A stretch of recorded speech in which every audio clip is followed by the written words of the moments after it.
Fort Morgan is a historic masonry pentagonal bastion fort at the mouth of Mobile Bay, Alabama, United States. Named for the Revolutionary War hero Daniel Morgan, it was built on the site of the earlier Fort Bower, an earthen and stockade-type fortification involved in the final land battles of the War of 1812. Construction was completed in 1834, and it received its first garrison in March of 1834. Fort Morgan is at the tip of Mobile Bay, at the western terminus of State Road 180, Alabama, it and Dauphin Island, on which Fort Gaines is situated, enclose Mobile Bay. The Alabama Historical Commission maintains the site. After the War of 1812, the U.S. began a program of strengthening its seacoast defenses. As part of the program, in 1818, the U.S. contracted Benjamin Hopkins of Vermont to build a large masonry fort on Mobile Point after a design by Simon Bernard, who had been a military engineer for Napoleon. However, Hopkins died a year later in a yellow fever epidemic, having accomplished little. The next contractor, Samuel Hawkins of New York, died in 1821 before accomplishing anything on the project. The Army turned the task over to the Corps of Engineers under Captain R.E. DeRussy. Using slave labor, DeRussy was able to make some progress before he took ill in 1825 and turned the work over to his lieutenant, Corneliuson Ogden. Ogden completed the work in March 1834 and turned the fort over to Captain F.S. Belton, commander of Company B, 2nd U.S. Artillery. This unit remained at the fort for about a year and a half before its transfer to Florida to assist in the Second Seminole War. Multiple concrete arches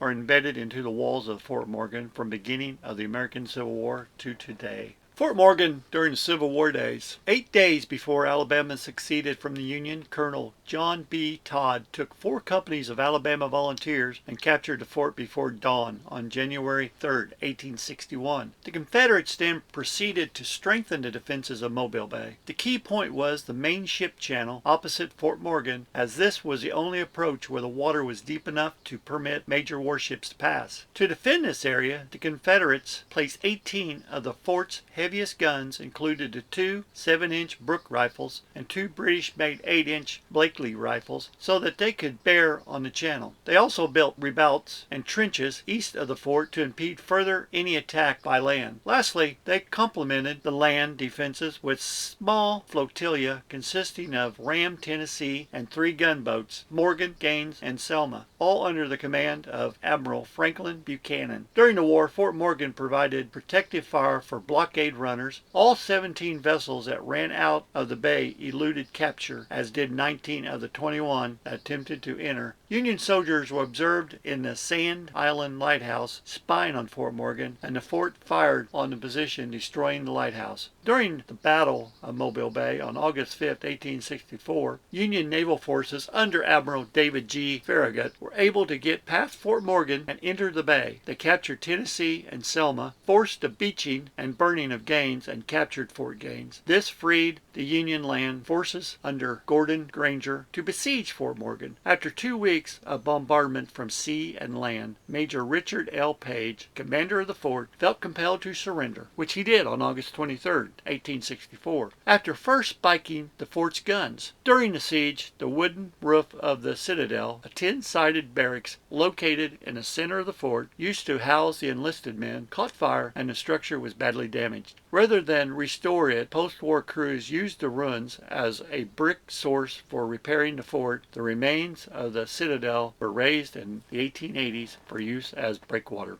In the late 19th century, during a renovation project in the 1870s, the fort received 12 200-pound Parrott rifle cannons. Eventually, however, the U.S. government abandoned the fort, letting it fall into disrepair. Then, under the presidency of Grover Cleveland, Secretary of War William Endicott chaired the Endicott Board, which led to a program of building new concrete batteries between 1895 and 1900. Fort Morgan received 5 concrete batteries supported by the latest in fire control, electricity, and communications. The first battery, Battery Bower, was operational during the Spanish-American War. It had 4 8-inch breech-loading guns on disappearing cartridges. The battery was closed in 1917 and the guns removed for conversion to railway guns for service in Europe. At the beginning of the Spanish-American War, Fort Morgan also received 8 10-inch smooth-bore muzzle-loading Rodman cannons, converted to 8-inch rifles with the insertion of a barrel sleeve. This was a makeshift, and the Army later gave the guns away to cities for Civil War memorials. The second battery, completed in 1900, was Battery Dearborn. Named for Major General Henry Dearborn, the battery had 8-inch breech-loading 12-inch coast defense mortars and two 4-gun pits. The intent was that should enemy vessels approach, the mortars would rain down shells on the vessel's less heavily armored decks. The third battery, also completed in 1900, was Battery Duportel, named for Major General Louis Duportel. Its armament consisted of two 12-inch breech-loading guns on disappearing cartridges. The battery was decommissioned in 1923. The Army removed the breech blocks and plugged the breech blocks before abandoning the guns in place. The Army scrapped the guns in early 1940s. The fourth battery was Battery Thomas, named for Captain Evan Thomas, who had been killed in the Battle of San Bute. In 1873, during the Modoc War, this battery's armament consisted of two British 4.7-inch rapid-fire Armstrong guns. The battery's role was to prevent smaller enemy vessels from passing through the ship's channel in front of the fort. The battery was deactivated in 1917 and its guns removed. The fifth battery was Battery Schenck, named for Lieutenant William T. Schenck, who was killed in action in Luzon in 1900 during the Philippine-American War. The battery initially held two, later increased to three 3-inch rapid-fire guns. It too protected the ship's channel.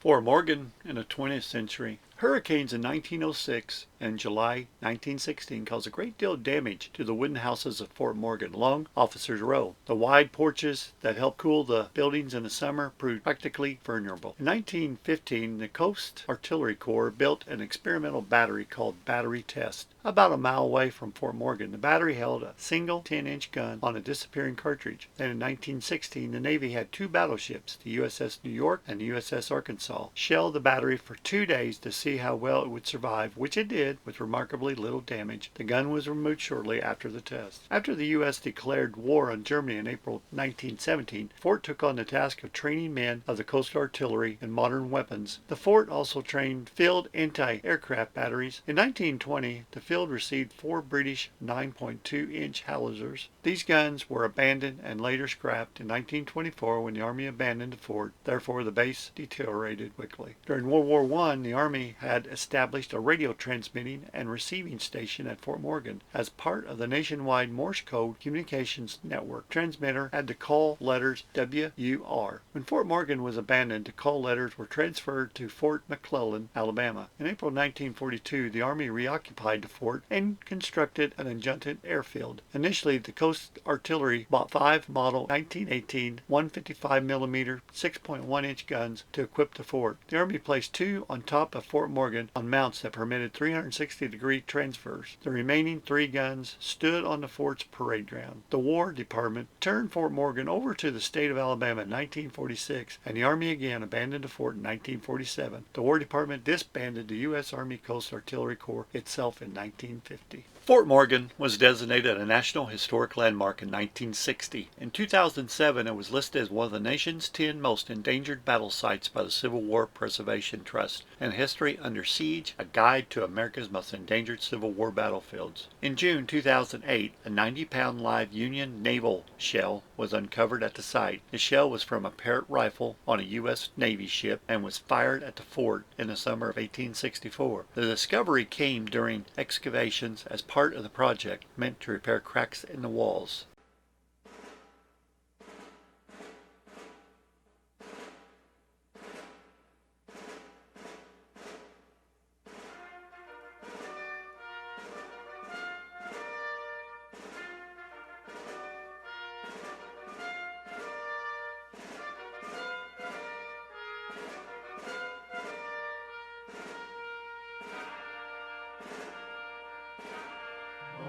Eyes have seen the glory of